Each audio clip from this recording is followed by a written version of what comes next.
welcome back to my channel. So this week and this video is part 3 on how to afford to travel. So this particular video will be on how to further your money while you're traveling.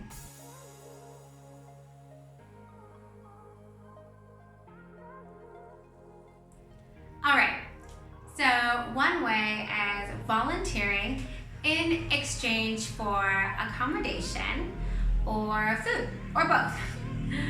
So there's a couple of websites that link travelers to host, and you can volunteer and they'll give you free accommodation and or free food. One website is Workaway.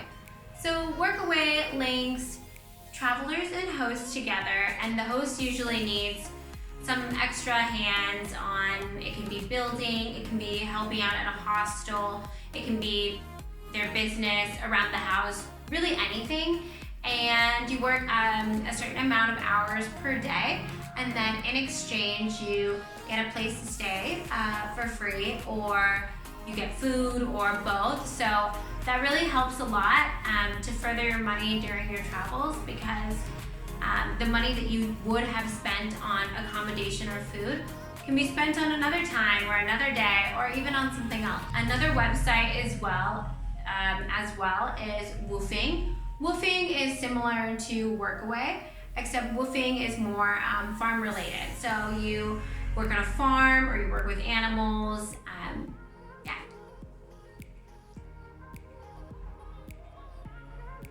The next way of furthering your money is free accommodation. So, couch surfing.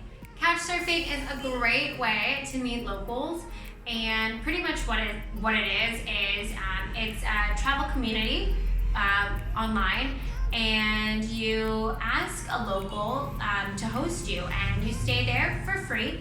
And yeah, that's pretty much it, and it's pretty awesome. I mean, you get to stay with a local, so they really can tell you about the area that you're in, and yeah, it's great. So I think you should definitely try it. If you're nervous about couch surfing, and you don't feel comfortable staying with someone that you don't personally know, all the hosts have reviews that the previous travelers have written on them. So just find a host that has a lot of good reviews and you should be golden.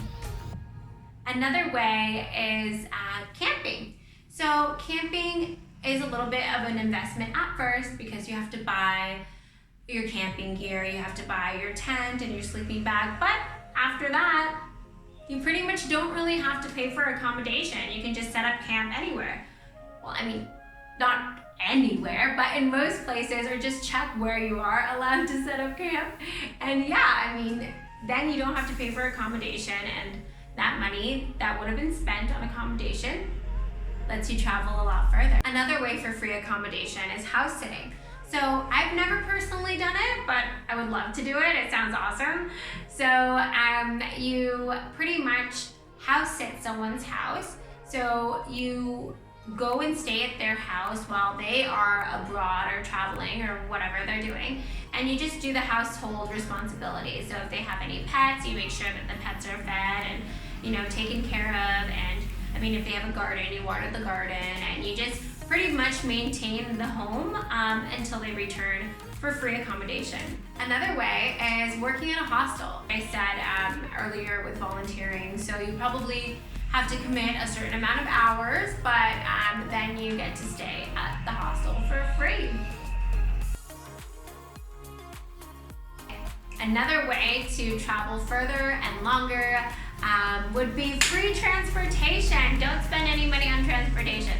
That's really difficult, but you can definitely do that by hitchhiking. I've hitchhiked a couple of times, and I've had really good experiences. I'm not saying everyone will have really good experiences, and sometimes it's not that safe, but for me, it's been safe, and everybody that I've known have had great experiences. So I'm not promoting it, but that's definitely a way of free accommodation. And if you don't know what hitchhiking is, it's pretty much just standing on the side of the road with, your thumb up and waiting for someone to pick you up. And if they're going in the same direction as you, they usually drop you off along the way. And yeah, I mean, that's a way of free transportation. All right, well, I hope you guys liked my tips on how to further your money while traveling. Thanks so much for watching.